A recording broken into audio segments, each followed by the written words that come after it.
우리 문화 속의 불교에 대해서 알아보는 시간을 가져보겠습니다. 그래서 오늘은 한국 사찰의 거의 대부분에 가면 있는 대웅전, 그리고 대웅전 안에서 석가모니 부처님 그 불상 뒤에 있는 영산해상도에 대해서 얘기를 해볼 거예요.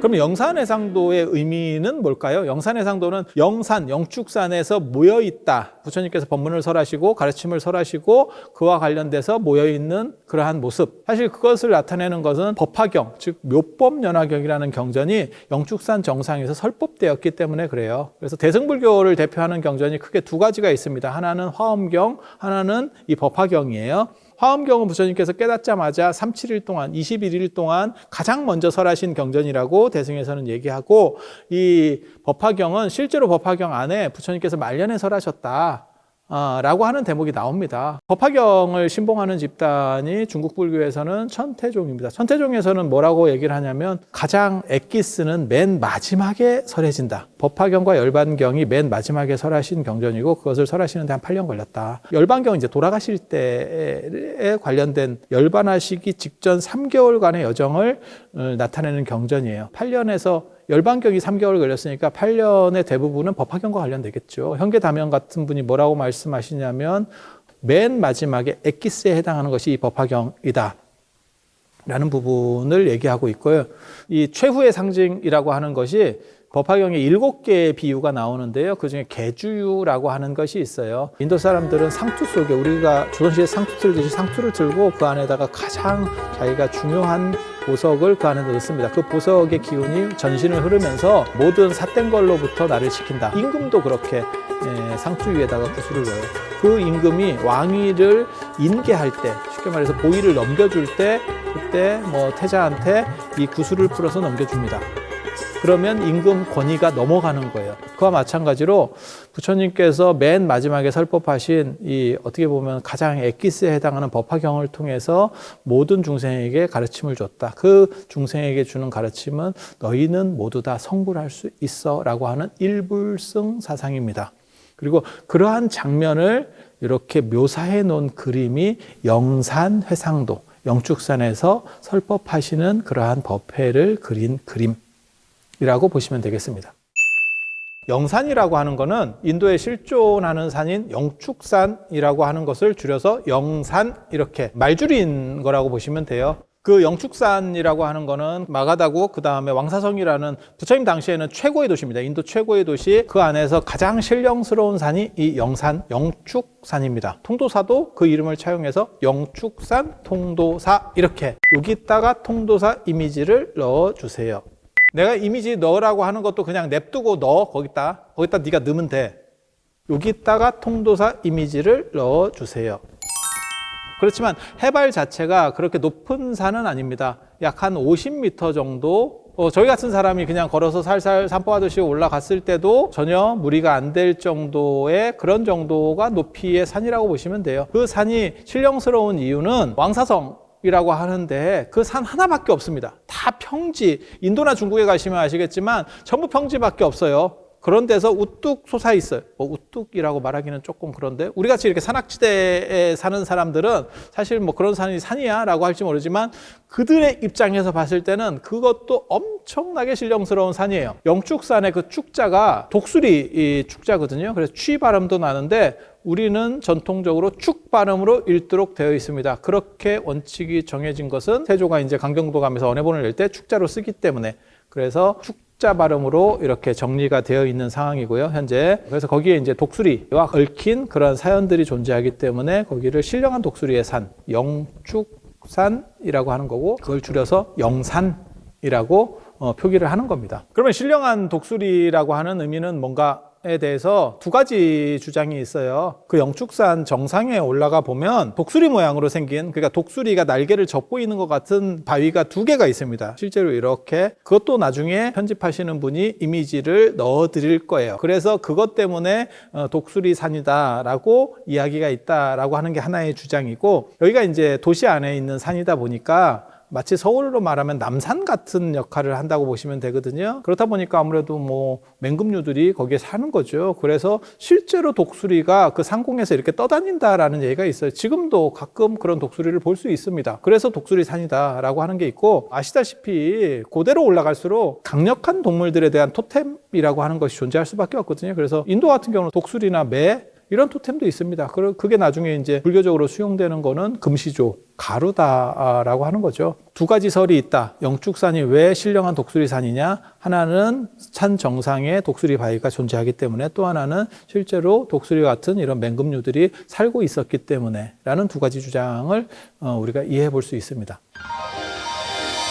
영산해상도의 특징에 대해서 한 번 더 살펴보시면 전체 대중의 거의 절반 정도 크기로 가운데 부처님이 조성돼 있다는 걸 알 수 있습니다. 이런 걸 보고 주대종소법이라고 합니다. 주인공은 크게 그리고 조금 낮은 분들은 작게 그리는, 어떤 분이 주인공인지를 정확하게 판단해 볼 수 있는, 그리고 부처님만 앉아있는 자세를 취하고 있고 나머지들은 다 서 있는 이런 모습인 걸 알 수 있어요. 그럼 모신다는 의미를 가지는 거죠. 위계, 지위의 차이라고 하는 거거든요. 우리도 사극 같은 데 보실 때 이제 임금은 앉아 있고 신하들은 서 있는 이런 모습들을 보실 수 있을 거예요. 그리고 가운데 석가모니 부처님을 보시면 두광과 신광을 엮어서 지금 거신광 구조로 큰 형태의 키형광배를 하고 있다는 걸 알 수 있고, 그 다음에 신발을 신고 부처님이 계시는 경우는 없어요. 그게 이제 인도 문화에서 나타나는 이게 맨발 전통이라고 보시면 되거든요. 남방 불교 쪽이나 안 그러면 인도의 힌두교 사원에 들어갈 때는 양말도 벗고 원래는 들어가야 되는, 인도 문화권에서는 신발을 벗는 게 존중이라고 생각을 하는 거고, 동아시아 쪽 같은 경우는 법당에 들어올 때도 맨발로 들어오는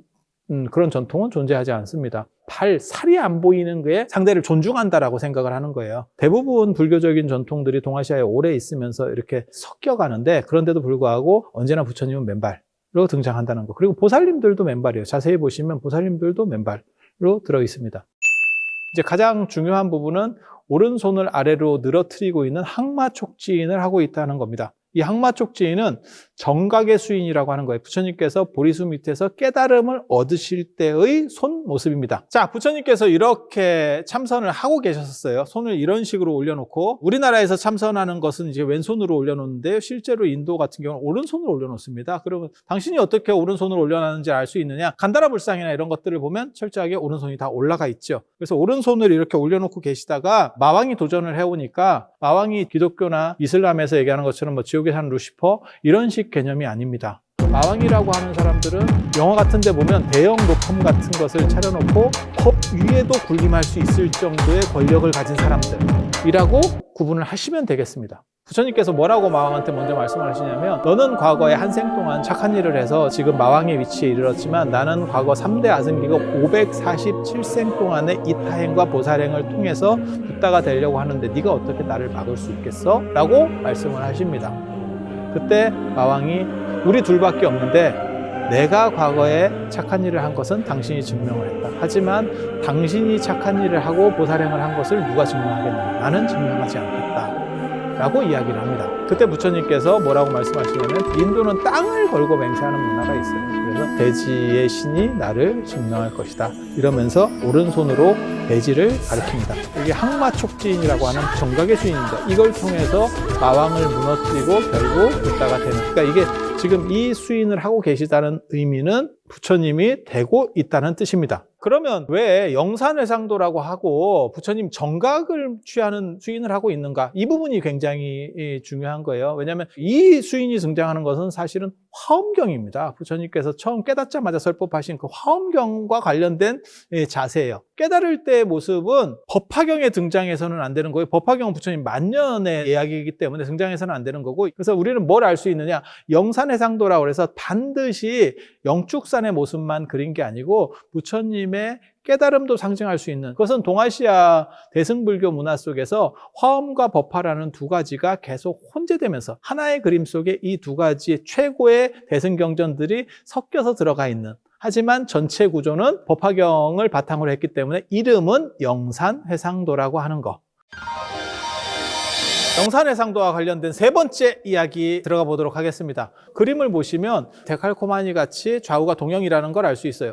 좌우 동형을 만듦으로 인해서 가운데의 시선을 더 모을 수 있게 된다고 하는 거 한 가지가 있고, 대칭을 이룬다는 의미는 전부 짝수고 부처님만 홀수가 됩니다. 그래서 홀수를 기수라고 해서 예전에는 홀수는 중요한 거를 상징하는 거예요. 그래서 존상을 모실 때도 한 분을 모시거나 그 다음에 세 분을 모시거나 그 나머지는 우수라고 해서 짝수로 배치가 되고, 그런 것도 구조를 짤 때 이미 맞춰놨다, 이렇게 보시면 되겠습니다. 그러면 영산해상도 구조는 어떻게 됐느냐? 고려시대까지만 하더라도 고려불화의 특징은 귀족제 사회이기 때문에 이게 상하 2층 구조로 되어 있습니다. 그래서 부처님이 위쪽에 이렇게 계시면 밑에 보살들이 이렇게 되어 있고, 그 다음에 그게 보살들이 이렇게 양쪽으로 점점 올라오기 시작해요. 이게 이제 조선시대가 되면 조선을 흔히 근세로 분류를 하거든요. 과거 시험을 통해서 대다수의 양반 관료라고 하는 사람들은 세습되는 것이 아니고 그 지위를 획득하는 거죠. 어느 정도의 평등성이 더 크게 외연을 넓혀가는 거죠. 그래서 조선시대 불화는 가운데 부처님을 모셔놓고 주변이 이렇게 둥그렇게 감싸여 있는 구조. 어디가 제일 중요하냐면 부처님과 가까울수록 더 중요한 인물들이 배치가 돼요. 그래서 이 영산해상도 하나를 이해하면 석가모니 부처님의 주변 분들을 거의 다 이해할 수 있는 그런 구조로 되어 있습니다. 그래서 맨 밑에 쪽에는 사천왕. 원래 사천왕은 인도 신화에 의하면 전 우주의 중앙에 수미산이라는 그 산이 있고 동서남북 네 군데의 사천왕이 이렇게 관리를 한다. 동방지국천왕, 남방증장천왕, 서방광목천왕, 북방 비사문천왕, 이렇게 네 분인데 그냥 우리식으로 생각하면 방위신이라고 생각을 하면 돼요. 그런데 이제 문제가 되는 거는 동서남북에 있다 보니까 주인공을 가리는 문제가 존재하는 거예요. 예를 들어서 부처님이 남쪽을 보고 계시면 여기 앞쪽에 이렇게 가리게 되는 거죠. 그렇다 보니까 어른 앞에 함부로 설 수 없다라는 게 동아시아의 전통 문화거든요. 그리고 뒤에 측면에는 쓸 수 있지만 정 뒤쪽에는 설 수가 없어요. 그래서 양옆으로 사천왕을 이렇게 배치를 한 거예요. 보통은 우리가 동서남북이라고 하지만 예전에는 동남서북 이렇게 불렀어요. 그러니까 동쪽에서 해가 떠오르기 시작해서 남쪽으로 이렇게 고점에 이르렀다가 서쪽으로 기운다라고 생각해서, 그래서 동남서북이라는 개념이 있고, 실제로 그런 개념을 어디서 확인할 수 있냐면 부처님께서 사문유관 출가하실 때 성의 내문을 나가셨을 때 보면 동쪽을 나가서 노인을 보고, 남쪽을 나가서 병자를 보고, 서쪽을 나가서 시체를 보고, 그 다음에 북쪽을 나가서 출가 수행자를 만났다 라고 하는 것도 순서가 동남서북, 노병사, 사문 이런 구조로 되어 있어요. 그래서 동남서북 이렇게 배치를 하고 있습니다. 이게 이제 조선 후기에 가면 하나의 미스테리한 사건이 벌어지는데, 이 구조를 시작을 동쪽으로 놓지 않고 시작을 북쪽으로 놔야 되는 거 아니냐. 그렇게 흔들리는 불화의 특징은 영산해상도가 아니고 아미타불해도. 왜냐하면 아미타 부처님은 서쪽에 계시기 때문에 서쪽에서 보면 방향들이 달라지겠죠. 그래서 거기서 나타나는 왜곡 현상이라는 게 존재하는 거예요. 그래서 북, 동, 남, 서라고 하는 주장도 있는데요. 그것은 올바른 주장이 아닙니다. 그러면 누가 어떤 쪽에 있는지를 어떻게 아느냐? 비파, 칼, 용, 탑. 이렇게 들고 있는 걸 보면 알 수 있어요. 비파를 들고 있는 분이 동쪽. 동남서북, 비파, 칼, 용, 탑. 동남서북, 비파, 칼, 용, 탑. 동남서북, 비파, 칼, 용, 탑. 그리고 이건 신들의 왕이기 때문에 무진장 큰 키를 가지고 있다라고 이해하시면 돼요. 그러니까 인간하고 비교할 수 있는 크기가 아니에요. 그런데 실제로 이 영산해상도 속에서의 사천왕은 보살님들보다도 작습니다. 부처님보다는 아주 작고요. 사천왕의 위계는 보살이나 부처님 제자보다도 떨어지는 거예요. 그 이유는 무게 비중을 통해서 크기를 재조정해놨기 때문에 그래요. 그리고 사천왕의 특징, 왕인데 왜 무복을 하고 있느냐라고 하는 것도 생각을 해봐야 돼요. 왕이 무복할 일이 뭐가 있겠어요. 하지만 인도 신화에서 이 사천왕이 등장할 때는 실제로 임금들이 맨 앞에 나가서 전투에 참여하는 시절이에요. 그러면 왜 사천왕이 지금 문복 형태를 하지 않고 무복 형태를 하고 있느냐? 이것은 전쟁터에 나가고 있다. 이 태화는 성역이기 때문에 적극적으로 침투해 오는 적들을 물리치겠다. 삿된 놈들은 절대 들어올 수 없다라고 하는 상징적 의미를 내포하고 있다고 생각하시면 되겠습니다. 영산해상도와 관련된 네 번째 이야기를 해드릴게요. 지금 말씀드릴 거는 이제 석가모니 부처님 중심으로 하는 8대 보살, 부처님을 중심으로 한 8명의 보살들. 석가모니 부처님의 영산해상도에서 등장하는 8대 보살이 있고, 아미타 부처님의 아미타 불해도에 등장하는 8대 보살이 조금 다릅니다. 나중에 표로 만들어라. 이렇게 짝짝짝짝짝짝짝 여기 다 있어. 내가 다 해놨어. 짝짝짝짝짝짝짝짝짝. 석가모니 부처님을 중심으로 하는 8대 보살에는 대세지 보살이 들어가지 않습니다. 그리고 다른 보살들도 명호가 많이 달라져요. 야광보살, 묘원보살, 무진의보살, 상정진보살은 모두 법화경에 나오는 그러한 중심보살들이에요. 그래서 법화경을 중심으로 이 영산해상도가 구성이 됐기 때문에 법화경에 등장하는 최고의 핵심 보살들이 등장하고 있구나라는 것을 알 수 있습니다. 석가모니 8대 보살 중에서 우리가 확인할 수 있는 정확한 보살은 부처님의 좌우에 이렇게 바로 옆에 크게 배치되어 있는 용현사 영산해상도는 앞쪽에 배치가 되어 있습니다. 좌측에 문수보살, 우측에 보현보살. 좌측에 계신 분이 우측에 계신 분보다 더 세다라고 보시면 돼요. 넘버 1, 넘버 2, 넘버 3 이렇게 가는 거예요. 좌측에 문수보살이 들고 있는 것은 여의라고 하는 거예요. 그래서 여의 뜻대로 된다라고 하는 거고, 이게 이제 여의봉, 여의주 뭐 이런 것처럼 여의라고 하는 게 있어요. 원래 여의라는 건 뭐냐면 효자손입니다. 등긋게. 그래서 등도 이렇게 긁고 내가 뜻대로 이렇게 아이고 이렇게 하면서 긁는 이게 여의예요. 그런데 이게 나중에 상징성을 가지면서 이것을 가지고 있으면 모든 일을 다 뜻대로 할 수 있다. 그래서 귀족들이 이렇게 홀처럼 들고 있는 그런 거라고 보시면 되겠어요. 보현보살이 들고 있는 것은 백년꽃. 연꽃이라는 건 아시겠지만 처염상정, 더러운 곳에 있으면서도 더러움에 물들지 않는다 라고 하는 이러한 상징성을 가지고 불교의 어떻게 보면 상징꽃으로 이렇게 되어 있잖아요. 그래서 그 두 분, 그 다음에 보관에 화불을 가지고 있는 관세음보살, 나도 이제 부처님 같이 되겠다라고 하는 그런 상징성을 가지는 거고, 관세음보살의 맞은편에 이제 미륵보살, 관세음보살의 대칭점에 있다라고 생각하면 되겠습니다. 나머지 보살들은 그렇게 특징적인 도상의 특징이 없어서 어떤 게 어떤 분이다라고 말하기는 쉬운 상황은 아닙니다. 보살이 꼭 어떻게 생겼다라고 하는 특징을 가진 보살들도 있고, 그 다음에 그런 특징이 두드러지지 않은 보살도 있어요. 그런 차이점들이 뭐냐면 이제 많이 신앙 대상이 되면서 특징을 부여받는 경우도 있고, 사람들 중에서도 그런 거 있잖아요. 아주 특색 있게 생긴 사람도 있고, 그 다음에 일반적으로 평범하게 생긴 사람도 있고, 그래서 그런 정도의 차이를 가진다고 이해하시면 되겠습니다. 그리고 맨 끝쪽에 보면 보살치고는 약간 왜소한 두 분이 등장을 합니다. 좌측에 계신 분이 제석천, 우측에 계신 분이 범천입니다. 제석천은 이 세상을 관리하는 사람, 이 세상의 신들을 리드하는 관리자, 범천은 조물주, 이 세상의 창조주라고 하는 개념. 제석천, 범천은 보살들과 언뜻 보기에는 구분이 안 될 정도로 귀족 복장을 하고 있는 그런 특징을 가지고 있어요. 고려시대까지만 해도 제석천은 귀족 스타일의 모습을 하고 있고, 범천은 수행자 모습이라는 걸로 도상 형태가 좀 달랐습니다. 제석천이 가지고 있는 거는 벼락치는 무기인 금강저, 범천 같은 경우는 수행자 모습이기 때문에 불자, 불진이라고도 합니다. 그게 이제 수행자를 상징하는 물건이에요. 그런데 조선시대가 되면서 두 분이 똑같은 모습으로 그려지기 때문에 판단이 좀 모호해진 게 있어요. 실질적인 신의 위계만 놓고 보면 범천이 더 센데, 제석천이 범천보다 동아시아에서 더 높은 위상을 가지는, 그래서 좌측을 제석천으로 보고 우측을 범천으로 보는 것이 맞습니다.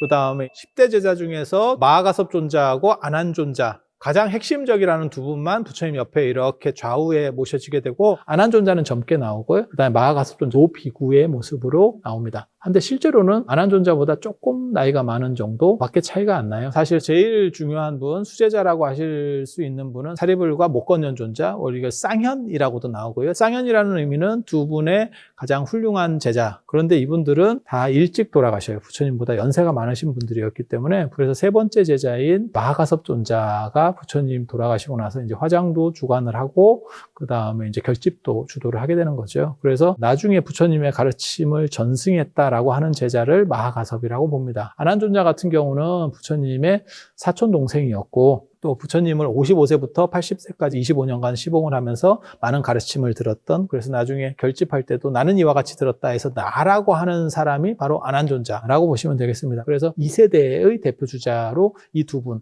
부처님의 가르침이 마하가섭을 통해서 나중에 안한으로 계승되고 이렇게 내려간다, 이런 식으로 연결하는 구조가 선종에서 확립이 되고, 이 선종 문화에 의해서 부처님의 수제자인 사리불 목건년을 배제하고 마하가섭, 안한이라고 하는 구조가 나오는 겁니다. 나머지 8대 제자들은 팔보살 위쪽에 이렇게 모셔져요. 그분들은 어떤 게 어떤 제자인지 정확하게 알 수는 없어요. 흥미로운 것은 사리불 목건년이 가장 중요한 제자고, 특히 사리불 같은 경우는 초기불교에서 석가모니 부처님을 제외하고 붓다라는 표현이 등장하는 것은 사리불 존자가 유일합니다. 그리고 부처님께서도 뭐라고 말씀하시냐면, 사리불을 따를 수 있는 사람은 이 세상에 존재할 수 없다 라는 정도로 극찬을 받은 제자예요. 흥미로운 본 것은 사립을 못 건넌 존자가 다른 제자들과 같이 있는 상황에서 정확하게 구분이 안 된다는 거죠. 근데 그냥 상식적으로 생각해 보면 좌측 맨 안쪽에 배치된 게 사립을 존자, 오른쪽 안쪽에 배치된 게 못 건넌 존자 정도라고 생각은 해볼 수 있습니다. 그리고 10대 제자의 순서가 거의 서열과 같기 때문에 부처님을 중심으로 해서 오른쪽 바깥쪽에 있는 게 라우라 존자다. 뭐 이 정도는 추정해 볼 수 있겠습니다.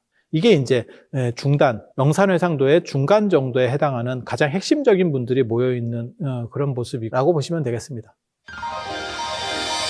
영산회상도와 관련된 마지막 설명 부분입니다. 맨 위에 보시면 호법신들이 들어가요. 부처님을 중심으로 좌측에 사자왕, 우측에 코끼리왕. 사자왕인지는 어떻게 아느냐? 사자 가죽 같은 걸 뒤집어 쓰고 있습니다. 사자가 변신해서 인간처럼 됐다. 그래서 그런 큰 권능을 가진 사자가 부처님을 수호한다 라는 개념 속으로 이제 편제가 돼 있다라고 보시면 됩니다. 두 번째 코끼리 왕도 마찬가지예요. 코끼리 왕은 육아백상이에요. 6개 어금니의 흰 코끼리고 이 6개 코끼리가 코끼리의 대장, 코끼리 왕이라고 보시면 돼요. 부처님의 태몽도 6개 어금니를 가진 흰 코끼리 육아백상. 그래서 인도 토템의 가장 대표적인 두 가지가 부처님을 호위하는 신격으로 흡수가 됐다라는 것을 알 수 있습니다. 그 다음에 이제 좌측이 용녀, 우측이 용왕. 인도 토템 중에서 어떻게 보면 가장 중요하다고 할 수 있는 게 용입니다. 인도 용은 나가, 요거 이렇게 써줘. 나가라고 해서 그게 이제 킹 코브라를 의미하는 거거든요. 코브라 중에서 대장. 그게 이제 번역될 때 중국어로 번역할 때 용이라는 글자를 차용함으로 인해서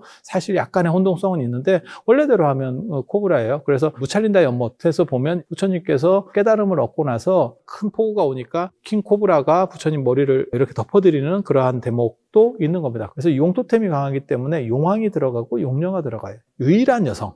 용녀입니다. 이건 굉장히 좀 특수한 부분이거든요. 왜냐하면 여성 지분이 들어가요. 고대에서 유래한 종교들의 특징은 여성에 대해서 경시하는 부분이 있는데 법화경에는 어린 용녀가 즉석에서 성불하는 이야기 스토리가 존재합니다. 어린 용녀라도 붓다가 될 수 있어. 그 얘기는 뭐냐면 어른들이나 안 그러면 인간들은 당연히 성불할 수 있어. 그리고 여자도 붓다가 될 수 있다라고 하는 그런 메시지가 담겨 있다고 하겠습니다.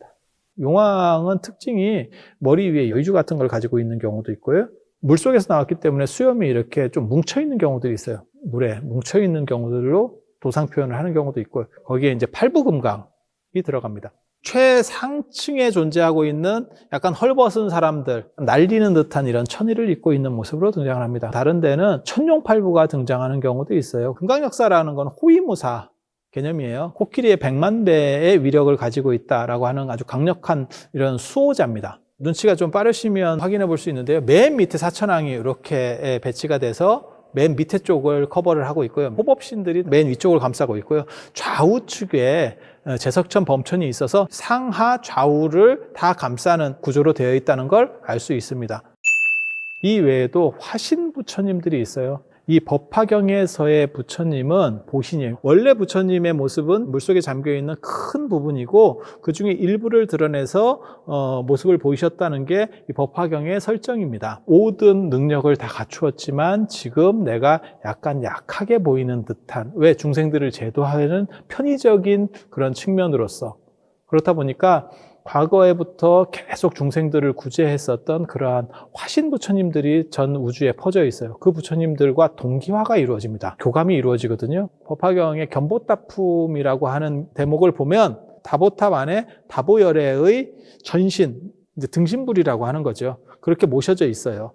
그런데 그 다보탑을 열기 위해서 부처님께서 모든 화신불들을 이렇게 끌어모은다는 게 있어요. 그러니까 부처님도 혼자 가지고는 그 탑을 열 수가 없고 다보열에도 워낙 대단한 분이기 때문에 그분을 만나기 위해서는 나도 모든 에너지를 다 쏟아야 되는 거예요. 그래서 화신불들을 다 끌어모아서 그 다보탑을 연다라고 하는 설정이 있습니다. 그래서 그 다보탑 안에 들어가서 다보열애랑 둘이서 이렇게 대화하시고 같이 앉아 계시는 그런 모습들이 있어요. 실제로 그것을 입체적으로 만들어 놓은 게 있어요. 불국사 석가탑입니다. 석가탑 주변에 보면 연꽃으로 된 8개의 자리가 마련이 되어 있어요. 그게 팔방금광자라고 하거든요. 다보열애의 탑을 열기 위해서 석가모니 부처님께서 분신불을 모으고 있는 거예요. 그 분신불들이 모여서 오는 자리들이 그 연화자입니다. 그래서 그렇게 모아서 석가모니 부처님이 다보열애하고 서로 대면을 하게 된다. 그것을 상징적으로 입체로 만들어 놓은 게 불국사 앞에 있는 석가탑과 다보탑. 그래서 그런 화불들은 내 본신과는 약간 다르기 때문에 적게 표현한 것도 있고, 법화경을 설하실 때 그런 부처님들을 모은다는 개념도 있고 외부에 퍼져 있다는 개념도 있어요. 그래서 화신 부처님이 호법신들 바로 아래쪽에 이렇게 조그맣게씩 이렇게 등장을 합니다. 그래서 언뜻 보기에는 부처님이 한 분 등장하시는 것 같지만 실제로는 작은 부처님까지 치면 여러분이 등장하는 모습을 볼 수 있어요. 그러면 부처님이 이제 어떻게 하느냐? 헤어스타일이 파마머리인가만 확인하시면 됩니다. 와우. 영산의 상도와 관련된 좀 더 구체적인 지식을 아시고 싶으시면 제가 브라이비밀이라는 책을 써놨으니까요. 이거를 참고하시면 좋겠습니다.